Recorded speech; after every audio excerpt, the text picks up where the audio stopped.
میرا نام نمرا ہے۔ میں لاہور میں رہتی ہوں۔ میری عمر 20 سال ہے۔ ایک دن میں اپنے دادا جان کے پاس بیٹھی تھی تو انہوں نے مجھے ایک واقعہ سنایا۔ انہوں نے بتایا کہ ان کے گاؤں میں ایک کنواں تھا جس میں ایک عجیب و غریب ماجرا پیش آیا۔ جو بھی اس کنویں میں اپنا ڈول ڈالتا وہ ڈول واپس نہ آتا بلکہ رسی واپس آ جاتی۔ گاؤں کے سارے لوگ خوفزدہ ہو گئے کہ اندر ضرور جنات ہیں جو کہ یہ حرکت کر رہے ہیں۔ آخر کار گاؤں میں یہ اعلان کر دیا گیا کہ جو بندہ اس راز کا پتہ لگائے گا اس کو ایک انعام دیا جائے گا۔ اور میرے دادا جان نے بتایا کہ ہمارے گاؤں میں ایک آدمی تھا جو کہ بہت نیک تھا۔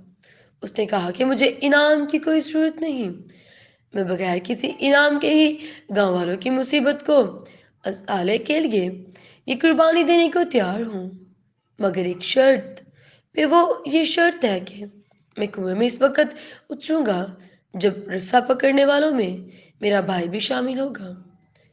اس آدمی کے بھائی کو بلایا گیا اور رسا پکڑنے والوں نے رسا پکڑا اور ایک ڈول میں بٹھا کر اس بندے کو کنویں میں اتار دیا۔ اس بندے نے دیکھا کہ کنویں میں ایک شرارتی قسم کا بندر بیٹھا ہوا تھا جو ڈول سے فوری رسی کھول دیتا، جس کی وجہ سے ڈول اندر رہ جاتا اور خالی رسی باہر آ جاتی۔ اس بندے نے سوچا کہ اس بندر کو کیسے قابو کیا جائے۔ پھر ایک خیال آیا کہ اس نے اپنی جیب کو چیک کیا اور اس کی جیب میں گڑ کا ایک ٹکڑا ملا۔ اس نے وہ بندر کو دے دیا۔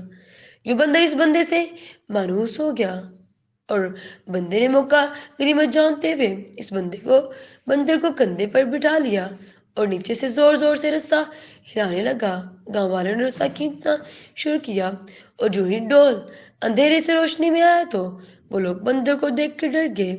یہ کوئی عجیب مخلوق ہے جس نے اس بندے کو کھا لیا ہے اور اب یہ مخلوق اوپر چڑھ گئی ہے اور ہماری خیر نہیں۔ وہ سب رسا چھوڑ کر بھاگ گئے مگر اس بندے کا بھائی رسی کو مضبوطی سے تھامے رہا۔ اس رسی کو پکڑے کھینچنے کی کوشش کرتا رہا۔ آہستہ آہستہ اس بندے کا بھائی زور لگاتا رہا۔ آخر کار وہ کنارے پر پہنچ گیا اور کنویں سے نکل کر اس نے بندے کو نیچے اتارا اور لوگوں کو بلند آواز سے واپس بلایا اور پھر اس بندر کو ساری کارستانی گاؤں والوں کو بتائی۔ پھر کہا، تم جانتی ہو کہ میں نے بھائی کی شرط کیوں رکھی تھی؟ میں نے اس لیے اپنے بھائی کی شرط رکھی تھی کہ اگر میرے ساتھ کوئی انہونی ہو گئی تو تم سب لوگ بھاگ نکلو گے، جبکہ میرے بھائی کو خون کی محبت چوک کے رکھے گی۔